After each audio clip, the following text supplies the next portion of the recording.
Laura Vitale, and on this episode of Laura in the Kitchen, I'm going to show you how to make Italian wedding soup. Now, there are lots of different versions of this, so this is my version, and I hope you enjoy it. So let's go over the ingredients so you can get started. You're going to need some diced carrots, celery, chopped onion, chopped garlic, fresh washed baby spinach, ground chicken, small baby pasta, any kind you like, some breadcrumbs, fresh parsley, Parmigiano Reggiano, 1 egg, a little bit of onion and garlic, that's for the meatballs, and of course a little bit of milk and a lemon, and you're going to need some salt and pepper and olive oil.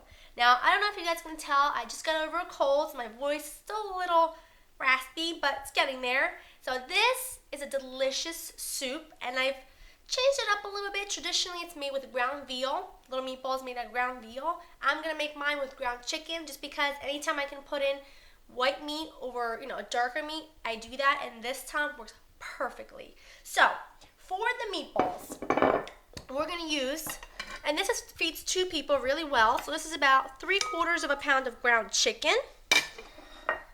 And now I'm going to grate in there just a little onion. That's why I kept it aside.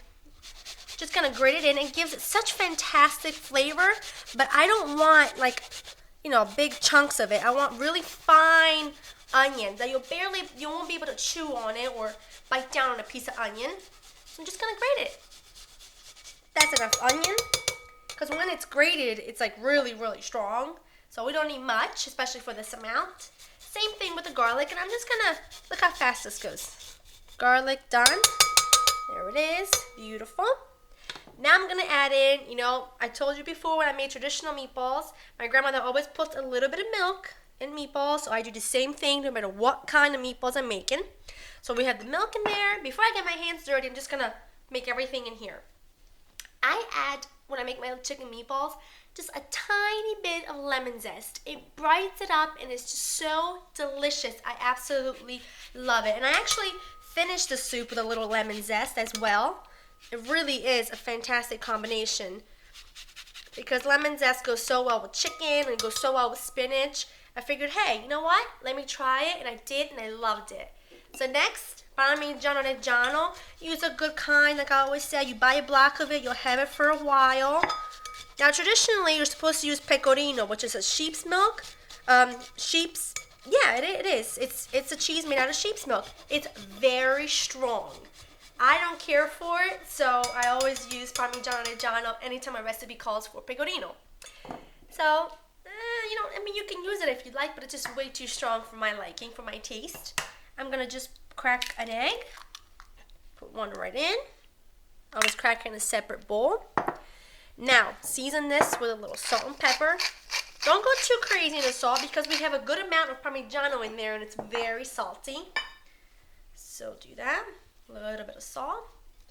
And then my breadcrumbs. Couple tablespoons of breadcrumbs to start because you don't want your meatballs to be too dry. And I'm just going to chop up a little bit of parsley.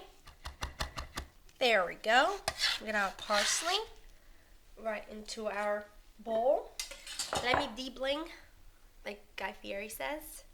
Take off my rings. I'm feeling tight today. Okay, I'm going to start this with my spoon, and then I'll just incorporate everything with my hands. I like to start out with a spoon because if it looks too loose and I have to add in, a little bit more breadcrumbs or something, or more liquid, then I don't have dirty hands, and this looks perfect. So now we switch to the hand method. They should be a little wet, they shouldn't feel really, really dried out and really tough, because otherwise you're gonna have tough balls. You don't want that. You want light little pillows of love. All right, mix beautifully. You don't want to overmix. And these should be very tiny meatballs. I know, but you know what? It's a little bit of a pain, but you can do it. Come on, it's not that hard. Just roll them up, just like that. All right, get all my meatballs done, and as you can see, my patience got the best of me. Some are a little bigger than should be, but I did okay. I'm gonna go wash my hands, and then I'll meet you at the stove when we'll start cooking everything up. Now in this pot that I have preheating over medium-high heat, I put about a tablespoon of olive oil in there, and I just turned it on, so it shouldn't be really, really hot yet. What it is, I'm gonna add in all my veggies, the garlic, the onion, the celery, and the carrots.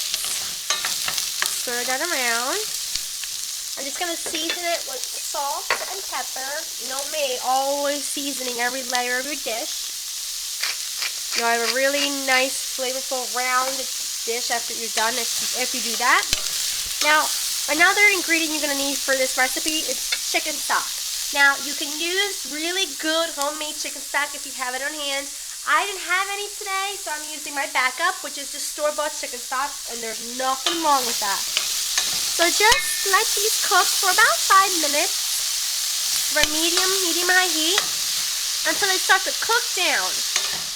My veggies cooked for about 5 minutes. Perfect. Medium-high heat. Now I'm going to add in my chicken stock. Woo!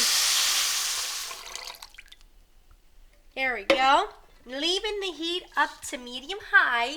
I'm going to let this come to a bubble. After it comes to a boil, we're going to add in the chicken meatballs, the spinach after that, and we're going to put this whole thing together. My chicken stock come up to a boil, and now I'm just adding in the chicken meatballs gently, because these are really fragile. I put my meatballs in and I let them cook for 5 minutes. Now at this point, you want to add in your small shaped pasta and cook it according to the package direction.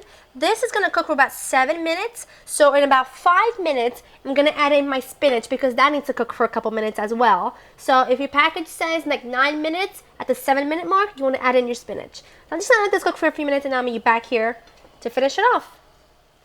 It's been about 5 minutes since I added my short cut pasta. And now mine cooks for 7 minutes. So 2 minutes before it's done, you want to add in your fresh, washed baby spinach. And this is just about 5.5 ounces. It looks like it's a ton. But as you know, spinach shrinks down to basically nothing. So you're going to need this amount. Just give this a nice toss. Look like that. I'm just going to taste this for seasoning because I seasoned the meatballs, I seasoned the vegetables when I first cooked them, and now depending on the brand or of chicken stock you use, or if you're making your own, if it's already salted, most likely you're not going to need any more salt. So just always give it a taste before you add any more salt in.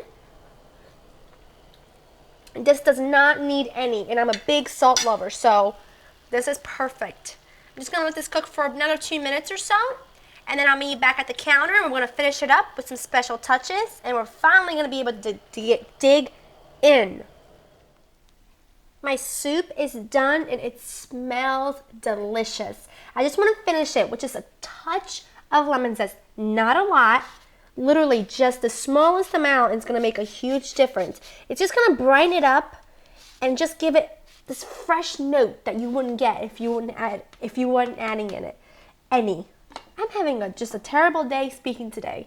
So, it smells so good. Just a touch of fresh parsley. I'm just going to tear it with my fingers. Just like that. Make sure it's washed, of course. Smells so good. And now it's time to finally plate up. I mean, it really didn't take very long. Probably took about, 45 minutes from start to finish, including making the meatballs. That's a really quick soup. But it's so good. I'm telling you. Now, anytime I make the soup, or any kind of soup for that matter, I love to finish it with lots of fresh ground black pepper. I have to clean that because that will drive me crazy. Remember what I always say, you eat with your eyes first. Oh, look at that. That is just awesome. I absolutely have to try some.